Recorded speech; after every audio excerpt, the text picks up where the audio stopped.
Hey guys, this is Sid here from day 2 of London wine competition, and I have here William Lowe. He's the only distiller who's also master of wine in the world. And we're going to deep dive into, education. We're going to deep dive into, he's also the founder of Cambridge Distillery, in how he's doing sales and distribution, being a distiller. So I think there is a lot of value in this episode. Thank you for joining me here. Pleasure. William, give us a little context to our audience about your journey, and you have this great 2 titles. I'm sure you've been asked many times, but in a short storytelling, just give us your highlights of your career. Sure. So I started in wine and spirits over a quarter of a century ago now. I started aged 18 and 1 day. And to begin with, I was mostly interested in spirits, and I took that from bartending into bar and restaurant management, and then through into distribution, looking at predominantly as a spirits specialist, and then went from there into education. And there I was working, delivering sort of WSET qualifications and the like. And through the sort of commercial necessity at the time, I started looking into wine as well, as another string to the bow, effectively. Got it. So I studied through my WSET wine qualifications, and in doing so won a scholarship onto the Master of Wine. And then around the same time, I'd already co-founded the Cambridge Distillery back in 2012. So these things all started, sort of these 2 very separate paths started to collide, started to come together to a horizon point, which arrived in 2020 when it's the one silver lining of the cloud that was 2020 for me. I became the first Master Distiller to pass the Master of Wine exam. Very nice, amazing. Why did you do Master of Wine? As you said, it's just you wanted to add knowledge, or was it a commercial angle to it? No, the main. Well, if I'm honest, there were 2 main reasons. The first one, and the sort of the media-friendly version, is that I believed in it was an effective form of cross-training, effectively. So, if you're a marathon runner, you don't train for a marathon by just running the marathon distance all day, every day. You need to practice by sprinting and swimming and stretching and lifting and adding in different forms of stimulation to aid your growth. And so it was my belief that by studying the Master of Wine, it would make me a more capable, more considered, more sensitive, and more astute producer in the world of spirits. And that has indeed proven to be true. The slightly less media-friendly version of it is that nobody thought I could do it. Oh, wow, nice. And constantly, I spent 5 years on the program, and every day of those 5 years, and even now, people are saying, "Well, hang on, aren't you a Master Distiller? Why are you doing the Master of Wine?" Yeah. And it's a presumption, I think, that's out there that in order to have any degree of depth of understanding of a subject, you must do it to the detriment of all others. And I just don't believe that's the case. I think that the wine and spirits industry have got vastly more in common than either of them admit. And I think that the 2 combined are a far more compelling proposition than either in isolation. Great. I mean, I think you would be getting amazing offers the moment those kind of things would have happened, right? Commercially, from big companies. And you having an entrepreneur spirit, starting your company, taking a tough path, is something which I would personally respect a lot. So walk us over your first 3 or 4 years where literally on the books, you have this amazing 2 degrees where you can get a job tomorrow for a good pay, and then you have to start this journey. How did you? What were the self-talks there? Well, the timing is actually slightly different. So we founded Cambridge Distillery in 2012. So back in 2012, it's just my wife and I, and our Labrador, who's still on every bottle. She's a very important part of the team. And for our first 5 years, not only were we the smallest distillery in the country, but we were also the only 2 employees. So it was just the 2 of us. And that was your main business, and your income? That was it. That was our whole thing. So we'd both quit our jobs and decided to go in with both feet. So we jumped in. I was still doing sort of bits of contract teaching and consultancy, but really that was our thing. So that was for the first 5 years. And then when I started the Master of Wine, it had already started to gather a bit of momentum. Got it. So by the time I'd graduated from the MW, I think we had around 30 employees at that point. So it had become a sort of self-perpetuating thing where if we'd tapped the brakes, it would have crashed. So we just had to keep going. Now that did take us to an interesting point, because at Cambridge Distillery, we've never really been interested in doing things the normal way. Really our main sort of modus operandi is the pursuit of quality. And look, if you can interview any producer, they'll tell you they're interested in making a high quality product. Of course they will. But to us, it's gone to the point of obsession. Insofar as if we think that the existing methods of production simply can't deliver the level of quality that we're looking for, then we'll change that. And we stop at nothing. And the result is that 3 consecutive times now, Cambridge Distillery has been awarded as the most innovative distillery in the world. Nice. And that I like that title, but it amuses me more than I'm proud of it, because we've never set out to be innovative. That's not our goal. Our goal is just to be better. And in some respects, and in quite a few sort of operational situations, we will have to innovate in order to overcome an obstacle which has kept gin at a relatively low level of quality for centuries. You know, you could spend hundreds of thousands on whiskies and cognacs, but gin is just sort of stuck at 40 quid. Why? Well, because there's no gin worth more than 40 quid. Because it's all sort of cookie cutter approach made in a very traditional way. The category has been defined around 40. And, you know, that's sort of where it is. And we just thought there was such an opportunity there to do something better. Now, the received wisdom at the time said there's no point doing that, because no one will ever spend more than that. And we turned that on its head and said, well, no one's spending more because nothing out there is worth more. So let's look at this a better way. And that's where the MW really started to lean in as well, because it was able to give me an insight on quality from a different category perspective. How is that? Like, give us an example? Well, I mean, it's my opinion that as an industry, both in wines and spirits, we're quite good at telling ourselves and our consumers the difference between good and bad. But when it comes to defining the difference between good and great, we're hilariously poor at doing that. Now, wine is better at it than spirits are. Spirits tell you, by and large, and of course there's a rule of thumb, there'll be more exceptions to this rule than proofs of it probably, but by and large there seems to be this received wisdom that older is better and that scarcer is better. So there's only 8 of these and it was made 100 years ago. So great, well they might have only made 8 of them because they weren't very good. You know, that can also happen. So if we then take a parallel and look at wine, I'm fond of using Bordeaux at this point. So the 1855 classification has been out there for 170 years. They've made one change. You know, 10,000 chateaux, and I think that's pretty robust. And with the whole classification systems of, you know, having Village and Premier Cru and Grand Cru in Burgundy, it works. And the GG system, they work, and the classifications in Bordeaux, they work. And so if a consumer wants to know, should I spend 10, 20, 50, £100?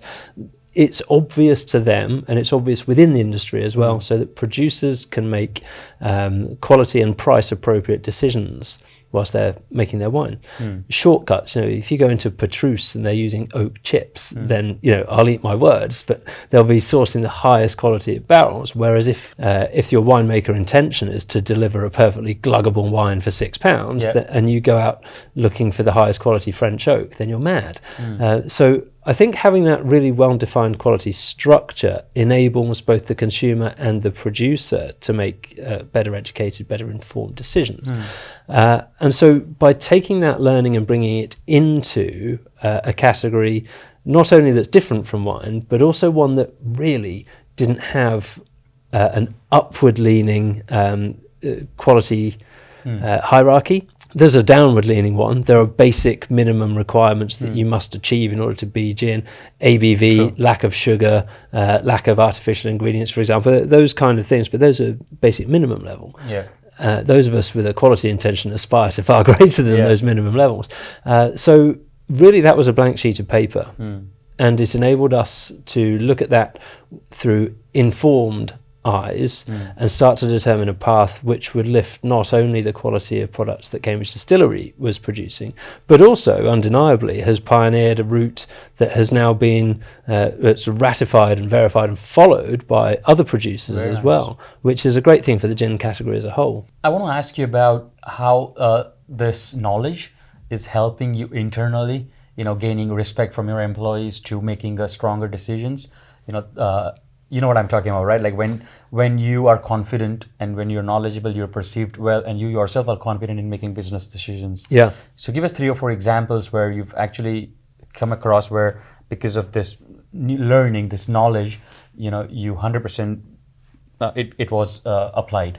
Well, I mean, actually, before I do that, I'd like to sort of almost turn that situation on its head, because I think demonstrably it's the case that a brilliant product idea isn't necessarily a brilliant idea. There are plenty of examples, not only in wine and spirits, but across generations and across industries, of great products at the wrong time. The classic is always the Betamax VHS, which I guess for this audience is probably completely irrelevant, but it is a widely held thought that Betamax was better, but VHS timing was better and its branding was better, and off it went. Timing is important, yeah. So I've always been of the opinion that if you find yourself thinking that you're the cleverest person in the room, then either you're wrong or you're in the wrong room. True. I've made it my goal to surround myself in our business with people who are better at their areas of specialization than I am and than I hope to be. So I have had examples of products that I think are excellent. Give us some, sorry to interrupt there, but give us 2 or 3 names that you admire in spirits, in the making. People who are good at, so I think Macallan would be one that I would call out as an example of a portfolio that's got a really clear quality-driven message, a message that I think is clear both in terms of its content and its communication. So, I mean, my litmus test is if you can just grab a person off the street, say, look at these bottles, which one's more expensive? And with Macallan, I think you can do that, but without any of them being garish or too flashy. It's really sort of subtly developed cues that I think show those levels of hierarchy within their business very well. But it all comes from the same core. And this is, I think gin at the moment has a problem, and I will call it a problem. It's not just a feature of the industry, with sort of over-ambitious reinventing of crazy flavors and gimmicks, and it's too much. And people that say that you need to go to those lengths in order to innovate are demonstrably incorrect, because whiskey's got far more stringent laws controlling it, and the innovation is there. You can see it, it's plain to see. And you can see it based on quality, and you can see it, yes, informed by maturity and scarcity, but maturity is a key metric within whiskey. Not to say that older is better, but older is different, and sometimes different is better. So those two things will be linked. You said smart people, right? You want to be surrounding, and you do intentionally do that to get different kind of knowledge and tips, right? Yeah. What's your inner and external circle? Like, who are these 3 or 4 people? You can just throw, you don't have to say the names, but you can just throw titles, maybe my sales manager or this distiller from this distillery. I often once a month have dinner to get some wisdom. How are you playing this? Well, internally, we've assembled a team that I think, honestly, I would put the Cambridge Distillery team up against any commercial and marketing team of any wine or spirits brand in the world, and they would go toe to toe.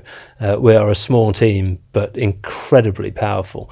And you only have to look at the share of voice that Cambridge Distillery gets. For our relatively small size, we are in the global spotlight, and we get incredible coverage all around the world for the activities that we take on, and that is a combination of insightful and innovative thinking from production, but also incredibly clear communication on behalf of our branding and marketing, and the commercial strategy that we're able to execute from our base in Cambridge to an export market that's in dozens of countries and increasing at an exponential rate. So let's go, you're exporting to Japan or India, for example. Let's say you were aiming for this South America market. Now, how do you approach? Do you learn about that market's culture, about the other distillers in that market? What's your philosophy of learning before you enter that? Yeah, so I mean, it's the Abraham Lincoln quote of if you've got a day to sharpen to fell a tree. You spend your first 3 hours sharpening an axe or something like that. I'm paraphrasing. I don't recall that. But it's all in the preparation. So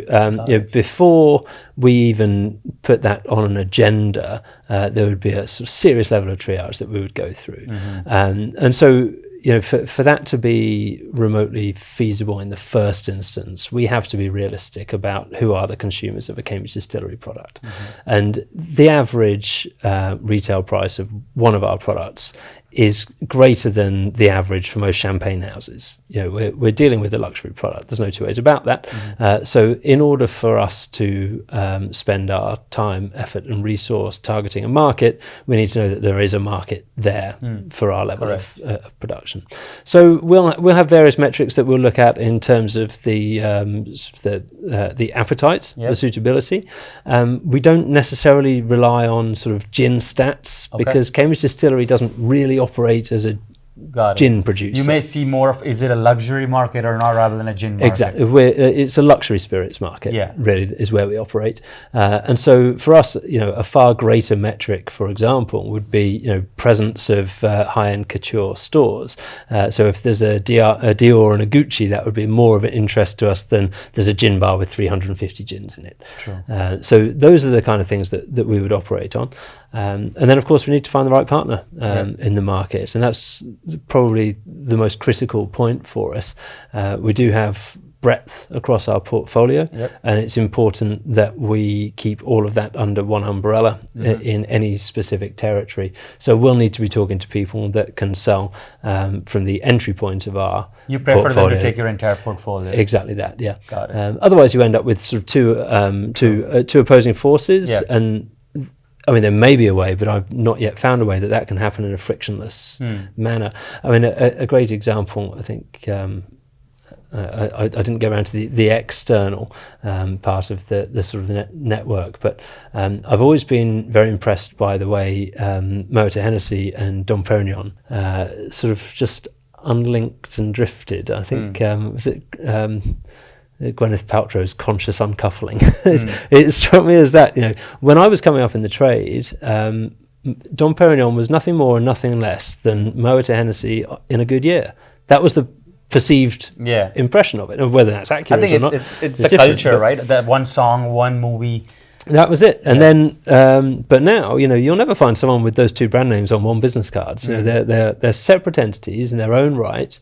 And the old timers will know the connection, but otherwise you could drink Dom Perignon every day and not notice that connection. And I think they've done that in a very, very succinct way. I think they've managed to do it without damaging the reputation of either, but maintaining that sort of halo linkage. I think that's very... I think I like how you think. I think you take examples of what people have done in some cases, and then you try to, it's possible to do because someone has done it, and maybe you learn that model, and then you try to even...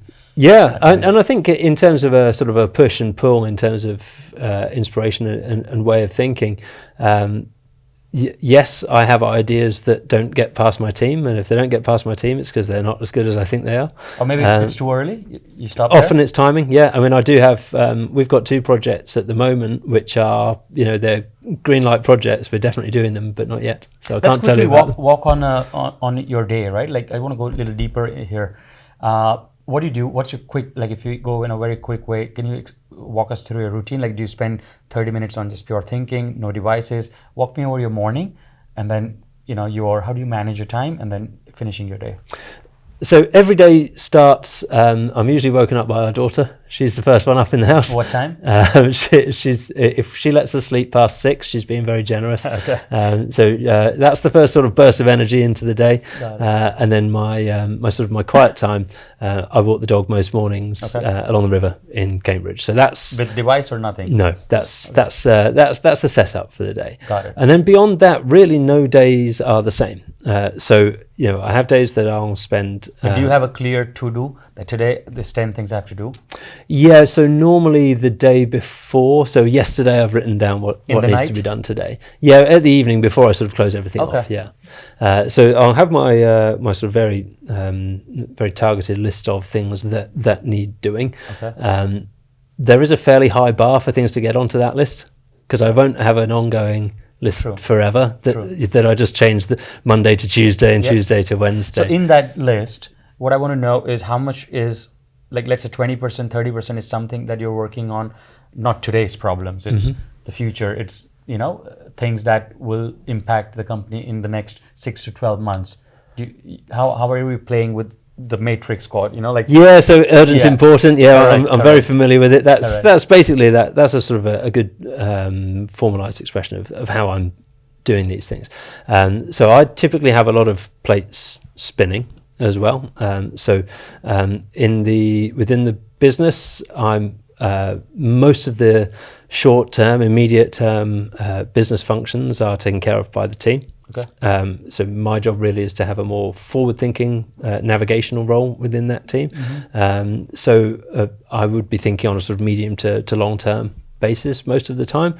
That changes with phases in the year. In November, December, it's just all hands to the pump, and it's day at a time on the floor. That's it. Whereas weirdly, before that, Q3 is mostly about the following year. So that's the sort of longer term thinking. I also have, I don't know if I've told you, I'm studying at the moment as well. So I was going to ask you, like, what's next? What are you aiming for, MS as well now? No, I'm currently writing a PhD. Wow. On what? You'll like this, I think. I'm at the Chemical Engineering and Biotechnology department at Cambridge, writing a PhD on the chemistry of quality in wines and spirits. Very nice. So right up your street. And if it's not controversial to say so, given the context of this interview, what I'm looking at is what are the intrinsic properties of quality in a wine or a spirit. We've all had that situation where you buy an amazing wine and you get it home and it's not. And we've also seen wines that sometimes can get very high scores one year and very low scores the next. And it leads people often, I think unfairly, to say, well, it's all about where you are and who you're with. And clearly, extrinsic factors, as we call them, those factors that are outside the glass, and sometimes the glass itself, they will have an influence, but the liquid has a job to do. And I think because of that sort of shift in perception due to subjective and extrinsic factors, some people sometimes under-index how important the physicochemical properties of the wine or spirit actually are. And I'm currently researching what those parameters are, how they're defined and how they're perceived. Nice. I mean, I agree. I think in our industry, quality is subjective. Yeah. But it should not, because there is a minimum there should be there, right? Yeah. Well, I think to expand on that slightly, I think quality is a holistic impression with objective and subjective measures. So, however subjective you think something might be, if you go upstairs where we're all judging and swap out one of those wines with a glass of water, we'll notice. So the liquid is important. True. It's not 100% of the story, but it's not nothing either. True. So where does it lie? That's what I'm investigating. Very interesting. Great. Thank you very much. Anything that you would want to add about even the distillery? Maybe just, I think, more of to inspire other distillers, who can learn, and it's a good thing. Yeah, well, I think the main thing would just be that the most powerful question, the most powerful word that we've had in our business, whether that be from a marketing point of view or a production point of view or anything else really, is why. And it's an important question also as the parent of a 6-year-old. Why is a very powerful question. If your answer to why is just because, then you don't understand the problem. You need to be able to understand your whys. And if the answer to yourself, there's a level of self-awareness required. If the answer is not sufficient, then you need to drill down deeper. And sometimes that means that you do all the research and look at it and say, actually, yes, 2 centuries of production ahead of me has got this exactly right. There are things I hadn't considered, and it makes sense. Sometimes you just find that people are doing things the way they're doing them because that's the way they do them, and they never really got round to challenging or questioning that. And the world's moved on, and there are techniques and advances that make things that were seemingly impossible even 10 years ago are now de rigueur across some of the more innovative institutions in the world. And I think the fact that something has not yet been done should never be something that would stop you attempting it.